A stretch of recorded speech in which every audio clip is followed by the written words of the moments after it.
ಈ ಭಾಗದಲ್ಲಿ ಕಾರ್ಯಕ್ರಮ ತೆಗೆದುಕೊಂಡಾಗ ನನಗೆ ಒಂದ್ ಕಡೆ ಅನಿಸ್ತದೆ, ನಾನು ಕೂಡ ಈ ಭಾಗದಲ್ಲಿ ಹುಟ್ಟಿದ್ರೆ ನಮ್ಮ ಕ್ಷೇತ್ರ ಕೂಡ ಇಷ್ಟು ದೊಡ್ಡ ಮತ ಸಿಕ್ಕಿತ್ತು ಅನ್ನೋದು ನನಗೆ ಭಾವನೆ. ನಮ್ಮ ಕ್ಷೇತ್ರದಲ್ಲಿ ಚೆನ್ನಾಗಿಲ್ಲ ನಮಗೆ, ಆದ್ರೆ ನೀವು ಅಷ್ಟೊಂದು ನಾನಿಲ್ಲ ಉಪಮುಖ್ಯಮಂತ್ರಿ ಆಗಿ ಅಂತ ಒಂದು ದೊಡ್ಡ ಕಾರ್ಯಕ್ರಮ ನನ್ನ ಕ್ಷೇತ್ರದಲ್ಲಿ ಮಾಡಕ್ ಆಗಲಿಲ್ಲ.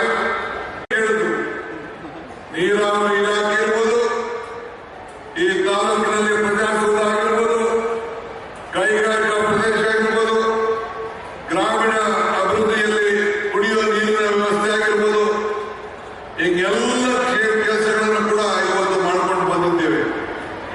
ನನ್ನ ತಾಯಂದಿರು ಹೆಣ್ಮಕ್ಳು ಹೆಚ್ಚಿನ ಸಂಖ್ಯೆಯಲ್ಲಿ ಸೇರಿದ್ದೀರಿ. ಪ್ರತಿ ತಿಂಗಳು ಕೂಡ ವರ್ಷಕ್ಕೆ 24,000 ರೂಪಾಯಿ, 2,000 ರೂಪಾಯಿ ಒಂದು ವಾರ ಹೆಚ್ಚು ಕಮ್ಮಿ ಆಗ್ಬೋದು. ಆದರೆ ನಿಮ್ಗೆ ಹಣವನ್ನು ಕೊಟ್ಟು ಆರ್ಥಿಕವಾದ ಶಕ್ತಿಯನ್ನು ಇವತ್ತು ಕೊಡ್ತಾ ಇದ್ದೇವೆ. ನಿಮ್ಮ ಗುಲ್ಬರ್ಗದಲ್ಲೇ ಗೃಹಜ್ಯೋತಿಯನ್ನು ಉದ್ಘಾಟನೆಯನ್ನು ಮಾಡಿದ್ದೇವೆ. ಎಲ್ಲ 5 ಗ್ಯಾರಂಟಿಗಳನ್ನ ಇವತ್ತು ನಿಮ್ಮೆಲ್ಲರೂ ಕೂಡ ಇವತ್ತು ಕೊಟ್ಟು ನುಡಿದಂತೆ ನಡೆದಿದ್ದೇವೆ. ಇಂಥ ಸರ್ಕಾರಕ್ಕೆ ನಿಮ್ಮ ಆಶೀರ್ವಾದ ಯಾವಾಗಲೂ ಇರಲಿ. ಅಜಯ್ ಸಿಂಗ್ ಅವರಿಗೆ ಆಶೀರ್ವಾದ ಇರಲಿ, ರಾಧಾಕೃಷ್ಣನವರಿಗೆ ಆಶೀರ್ವಾದ ಇರಲಿ. ಕಾಂಗ್ರೆಸ್ ಸರ್ಕಾರ ಮಲ್ಲಿಕಾರ್ಜುನ ಖರ್ಗೆ ನೇತೃತ್ವದಲ್ಲಿ ಈ ದೇಶದಲ್ಲಿ ಏನ್ ಕೆಲಸ ನಡೀತಾ ಇದೆ.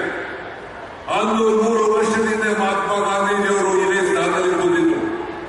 ಆ ಸ್ಥಾನದಲ್ಲಿ ಇವತ್ತು ಮಲ್ಲಿಕಾರ್ಜುನ ಖರ್ಗೆಯವರು ಈ ದೇಶದ ಕಾಂಗ್ರೆಸ್ ಪಕ್ಷವನ್ನು ಮುನ್ನಡೆಸ್ತಾ ಇದ್ದಾರೆ. ನಾನು, ಸಿದ್ದರಾಮಯ್ಯನವರು, ಕೃಷ್ಣ ಬೈರೇಗೌಡರು, ಪ್ರಿಯಾಂಕ್ ಖರ್ಗೆ ಅವರು, ಶರಣ್ ಪ್ರಕಾಶ್ ನಾವೆಲ್ಲ ಸೇರಿ, ನಮ್ಮ ದರ್ಶನಾಪುರವರು ನಾವೆಲ್ಲ ಸೇರಿ, ಮಂತ್ರಿಗಳು, ಶಾಸಕರು ಎಲ್ಲ ಒಟ್ಟಾಗಿ ಸೇರಿ ನಿಮ್ಮ ಅಭಿವೃದ್ಧಿಗೋಸ್ಕರ ಹಗಲು ರಾತ್ರಿ ದುಡಿತಾ ಇದ್ದೀವಿ. ಇನ್ನ ಖರ್ಗೆ ಸಾಹೇಬರು ಮುಖ್ಯಮಂತ್ರಿ